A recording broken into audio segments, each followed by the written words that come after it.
Bom dia, boa tarde, boa noite. Espero que sejam todos bem. Vou deixar uma exposição aqui sobre Weber, tá? Vou deixar o mais rápido possível, vou deixar a aula mais resumida possível, tá? Mais resumido possível, porque eu vou deixar também uma revisão para o Enem, né? Que é um vestibular que vocês devem estar prestando. E acredito que com o Weber e com a revisão, a gente consegue, a gente já consegue matar a maioria dos temas que geralmente são cobrados, tá? Então a gente vai falar desse sociólogo e economista alemão de enorme importância para a sociologia, né? E para o entendimento da sociedade capitalista moderna, principalmente. Então, quem foi Weber? Esse carinha aqui da foto, né? Foi um importante sociólogo, economista e jurista alemão da passagem do século XIX ao XX. Ele fez parte depois da unificação da Alemanha, ele fez parte, inclusive, do Estado, né, da Primeira República de Weimar, na Alemanha. Segundo o intelectual José Paulo Neto, Weber assumiu uma postura na Primeira Guerra Mundial de ser a favor, né, da Primeira Guerra Mundial, da entrada da Alemanha e da Prússia, né, daquele antigo Estado prussiano, na Primeira Guerra Mundial. E tá ali na passagem do século XIX ao século XX, né, vendo os movimentos da sociedade capitalista moderna ou da sociedade industrial de classes, tá?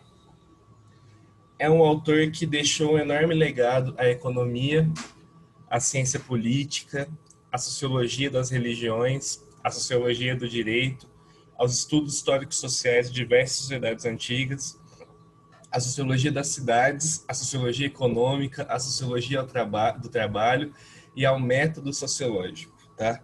Quer dizer, eu coloquei aqui subtemas, né? Subdivisões dentro do grande campo da sociologia, mas ele deixou um enorme legado à sociologia como um todo, né? Então, eu coloquei algumas áreas para vocês terem uma dimensão mais precisa do que o autor trabalhava, tá? As principais influências de sociólogos contemporâneos de Weber, George Simmel, Tune e Zombert, né? Que a gente não tem a oportunidade e não são trabalhados em ensino médio, né? E Weber diz que o papel dele é ordenar toda a sociologia empírica, né? Que trata da realidade daquela época, e principalmente dos trabalhos de Simmel, Tune e Zombert, tá? Então, o papel de Weber é ordenar toda a sociologia que ele chama empírica, né? Sociologia da realidade, e fazer uma nova escola da sociologia, que é a chamada sociologia compreensiva, tá?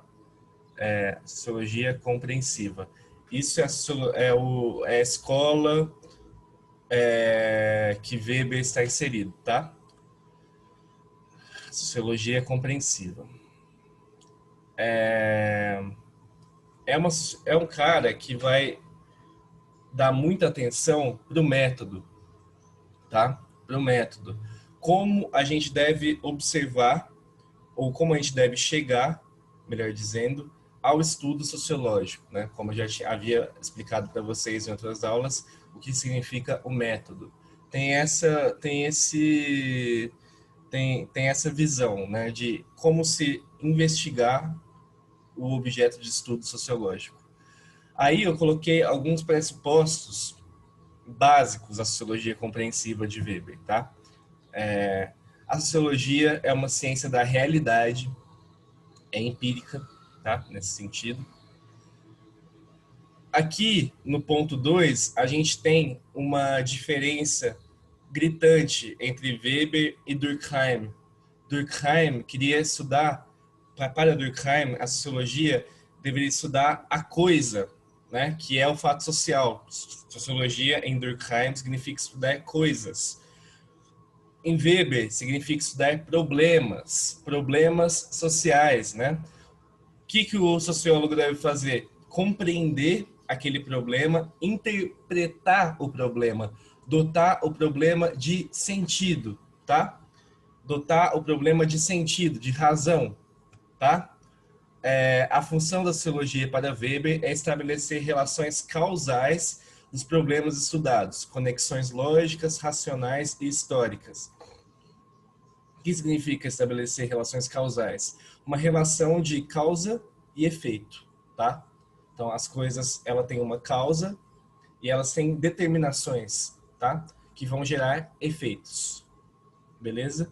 Então, a sociologia compreensiva de Weber tem esse sentido, tá? Tem esse caminho.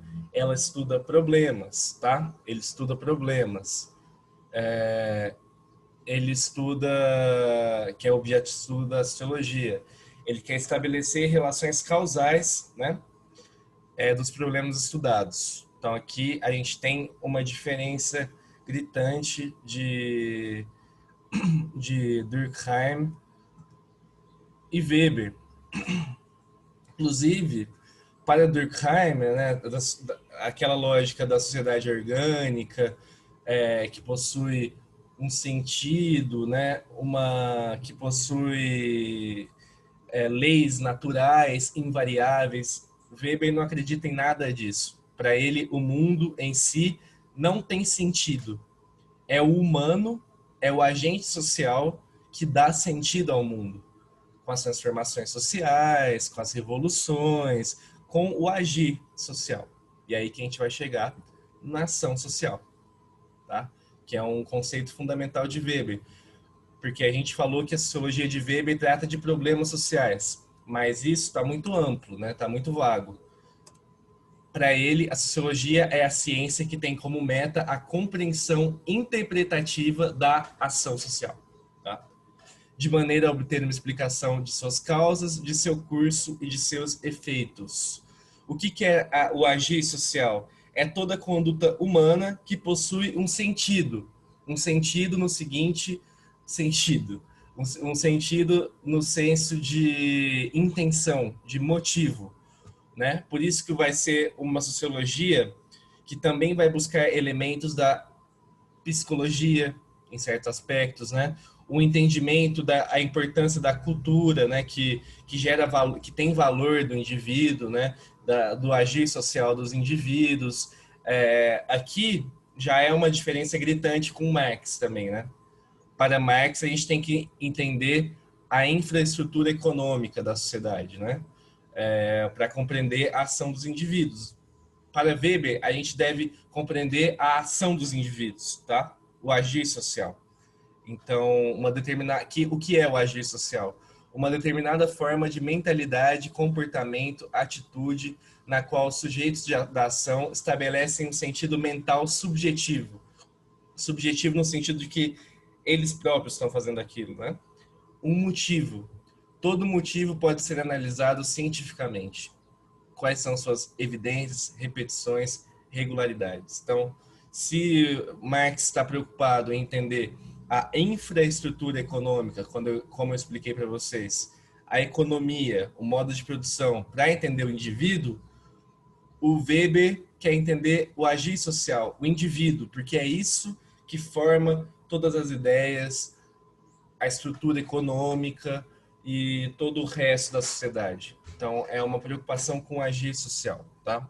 E aqui a gente vê uma diferença também gritante entre Marx e Weber em termos de compreensão sociológica, né?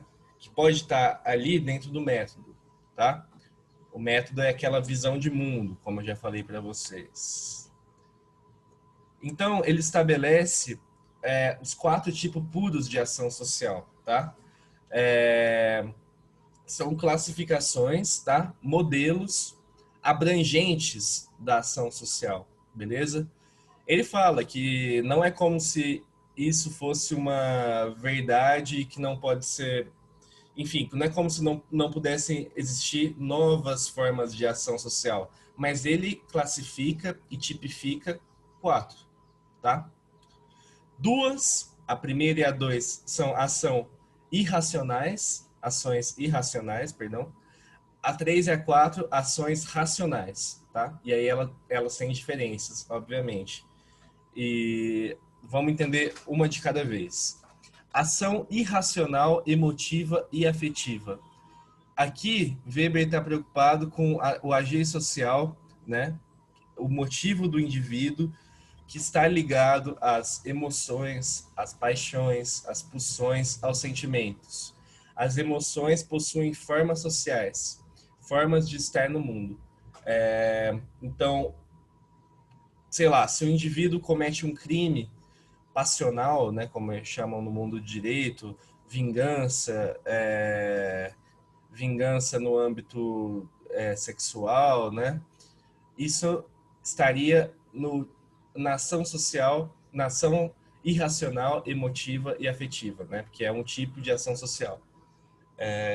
Então, é aquele agir social que está mais ligado às emoções do indivíduo, tá? Aos sentimentos. Aquela questão mais afetiva e emotiva. Por isso que é irracional, porque é muito sentimental, tá?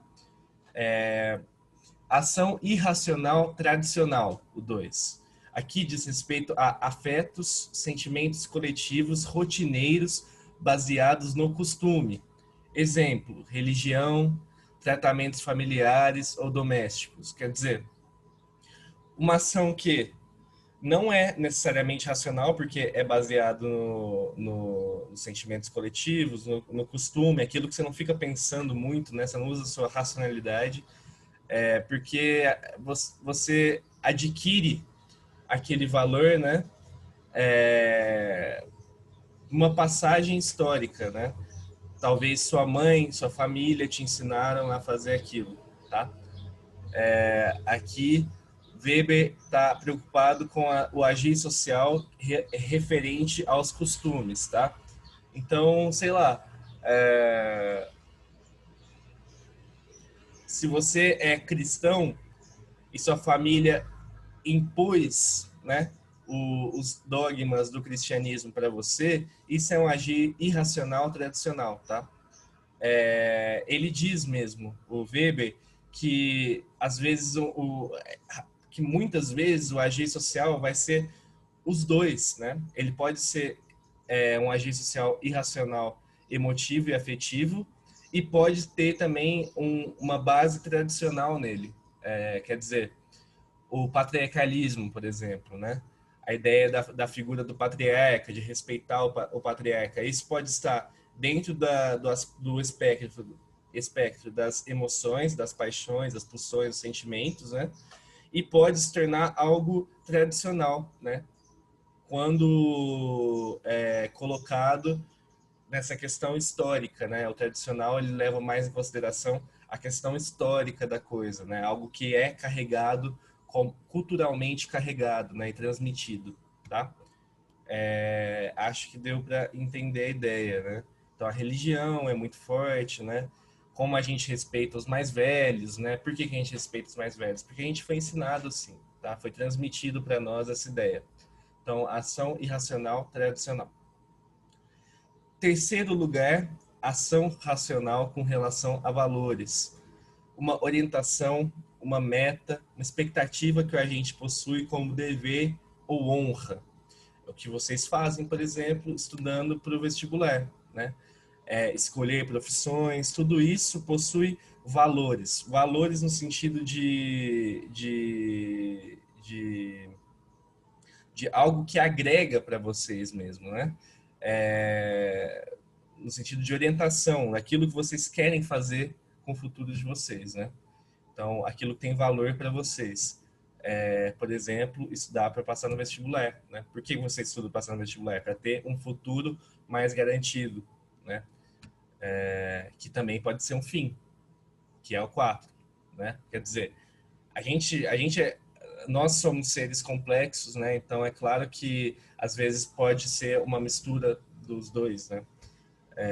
Pode existir sublimações, né? Quer dizer, a passagem de um agir racional ou irracional para o outro, né? Não vamos entender isso aqui como se fosse preto no branco, porque nem é isso que o Weber quer, tá? O interessante é vocês pensarem que a ação racional, como eu sempre gosto de falar, a racionalização do mundo, ela é característica da sociedade capitalista. Então ele vê que o tipo puro de ação 3 e 4 é característico da sociedade capitalista moderna, principalmente o 4, tá? Principalmente o 4. O que seria o 4? Ação racional com relação a fins. O que seria o fim? Uma finalidade, um propósito que você tem para alcançar algo, tá? Quando envolve a devida consideração de fins, valores, meios e efeitos secundários. Exemplo, sociedade econômica moderna. Quando você troca mercadorias, quando você utiliza o dinheiro, o que é o dinheiro senão uma troca calculada, né? Você sabe quanto você tem no bolso, quanto você tem para gastar, e você vai fazer o cálculo mesmo para ver se vale a pena quando você vai no shopping, por exemplo, né? É esse espírito calculista, né? Que é uma ação racional com relação a fins, a uma finalidade, tá? Então, quer dizer, vamos pensar para ver se a gente entendeu, vamos pensar no isolamento social. O isolamento social foi uma medida governamental, né? Que tem um fim. Que tipo de agir social é esse que tem um fim? É o 4, é ação racional com relação a fins, né? É racional e tem um fim que é tentar diminuir o índice de contágios por Covid, né? Quer dizer, eu imagino que esteja na ação racional com relação a fins, tá? Porque tem um objetivo. Então, não necessariamente vai ser algo relacionado à economia, mas é na economia onde esse tipo de ação relacionada a fins é mais presente, tá? Está mais presente. Então, a gente chega, inclusive com essa ideia do quarto item aqui, a gente entendeu os 4 tipos de ação social, inclusive nessa ideia do quarto item, a gente chega à racionalidade instrumental, que é um conceito de Weber, pode ser entendido também como razão instrumental, tá? E ela tá ligada com esse quarto item, tá? De ação racional com relação a fins, que tem uma finalidade, tá? E que está muito ligada à sociedade econômica moderna, tá? A esse espírito calculista que eu falei, né? De saber, por exemplo, quanto dinheiro a gente tem no bolso e quanto que a gente pode gastar.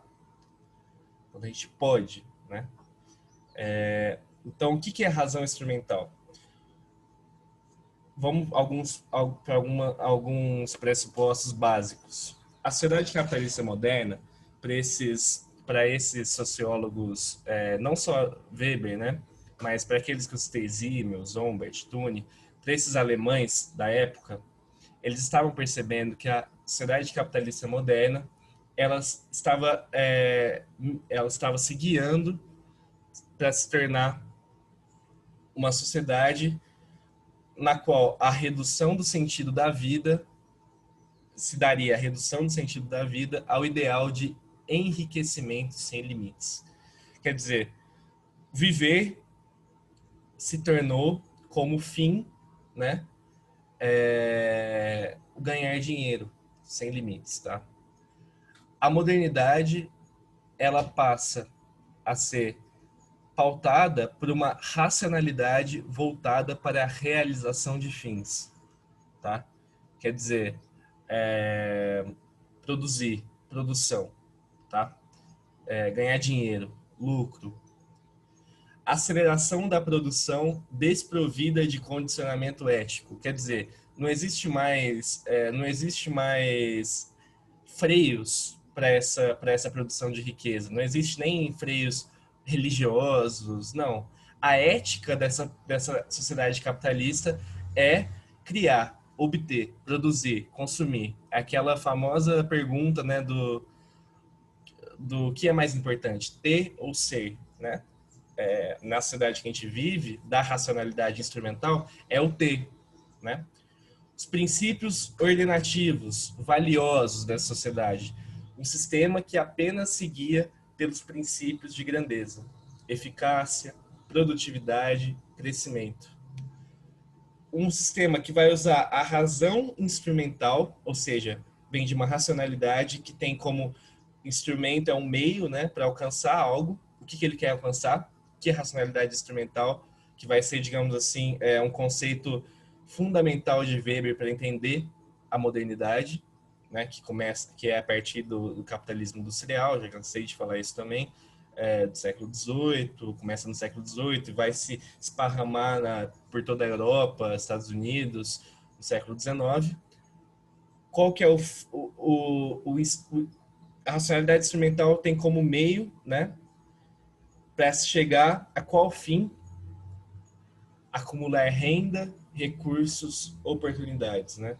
Quer dizer, é uma razão instrumental que é um instrumento, que é um meio para chegar a esse sentido de vida.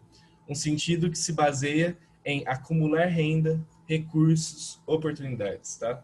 Então, produzir é um sistema que produz muito sem nenhuma autocrítica, tá? É uma racionalidade voltada para a realização de fins, que só se explicam dentro desses princípios de grandeza, eficácia, produtividade e crescimento. Aqui é uma análise de Weber sobre o capitalismo moderno, tá? E que gera esse ideal de razão instrumental, tá? Algo que só seguia, a vida que só seguia pelos princípios de grandeza, eficácia, produtividade, crescimento, tá? Quais os efeitos? Então a gente está fazendo já estou fazendo então, colocando para vocês entenderem aquela relação de causas, né, de Weber. Então aqui a gente deu a origem histórica, né, e o que significa racionalidade instrumental e quais são os efeitos, né, relações causais. Quais os efeitos da racionalidade instrumental? Quais são as consequências sociais? Aqui Weber já tá vendo que é a formação de uma sociedade de profissionais especialistas, de predomínio da frieza técnica, uma sociedade tecnocrata, tá? Uma sociedade sem fraternidade, sem solidariedade, tá? Muito porque a técnica, né, a racionalização, ela é muito fria, né? Ela é muito mecânica. Ela não gera um sentimento de fraternidade entre irmãos, né? Como, por exemplo, a vida religiosa gera, né? Então, aqui o Weber está analisando, já está percebendo uma formação de uma sociedade de profissionais especialistas, né? Hiper especializados, né? Onde predomina a frieza técnica, tá? A irracionalidade dos fins, quer dizer, o gerar lucro, produzir a qualquer custo, né? A irracionalidade dos fins, impulsionada pelos princípios capitalistas, que leva, como consequência, a crises econômicas, né? A gente vive numa estagnação econômica oriunda de uma crise capitalista, a crise de 2008, né? Foi uma crise no mercado financeiro e que gerou estagnação econômica, quer dizer, retrocesso econômico em vários países, né, inclusive o nosso. Crises ambientais, né, a nossa capacidade de destruir a natureza, né, a partir do domínio que a gente tem sobre ela. Crises identitárias, né, as crises socioculturais das mais amplas, né? A gente pode pensar também no consumismo, né? Nessa vontade de consumir, estar sempre nas redes sociais, né? Sempre produzindo, né, algo para outros lucrarem, né? Esse é o problema. Somos um produto hoje em dia, né? Nesse mundo virtual, por exemplo. Isso, eu estou fazendo uma leitura de Weber tentando fazer uma leitura de Weber para os dias de hoje, né? Porque para a época que ele morre em 1920, ele não viu nada disso, né? Então, na época dele, não tem essa questão de internet, por exemplo, mas eu estou puxando para os dias atuais, tá? A morte do espírito criativo, tá? É o que eu sempre falo, porque eu acho que é um bom exemplo. Aquele filme Tempos Modernos de Chaplin, né? Que ele sai da indústria fazendo movimentos mecânicos, né? Como se ele estivesse batendo com um martelo na mão, né? Fazendo movimentos mecânicos de industrial, né? Isso é a vida capitalista, né? É uma deformação do ímpeto humano, né? Porque é uma vida mecânica, né? É uma vida de racionalização do trabalho, de divisão completa do trabalho, né? E o sentido da vida passa a ser guiado somente pelo mundo do trabalho industrial, né? Que é técnico, que é frio, que é calculista, né? Então, é a morte do espírito criativo. E aí são os dois últimos pontos que eu coloquei aqui, são duas metáforas de Weber famosas, né? A jaula de ferro, né? Que diz respeito a uma jaula de ferro que ele está falando do sistema capitalista, né?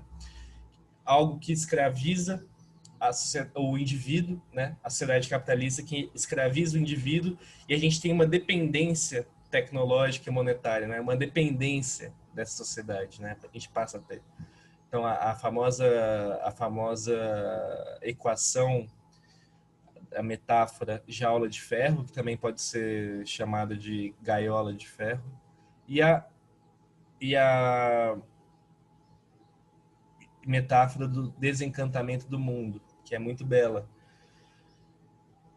né? Que é o indivíduo, o efeito, olha o efeito da racionalidade instrumental, cria um indivíduo que não se encanta pelo mundo mais, né? É uma vida distanciada da metafísica da religião, né? Que não tem a igreja como o centro da sua vida, mas sim a indústria, né? Os grandes palácios não são representados mais pela igreja, e sim pela indústria, né? É uma vida distanciada da metafísica da religião.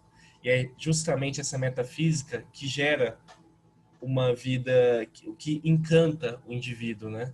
Então, aqui surge a ideia do indivíduo que não se impressiona com nada no mundo ao seu redor, pois ele considera ter dominado tudo, né?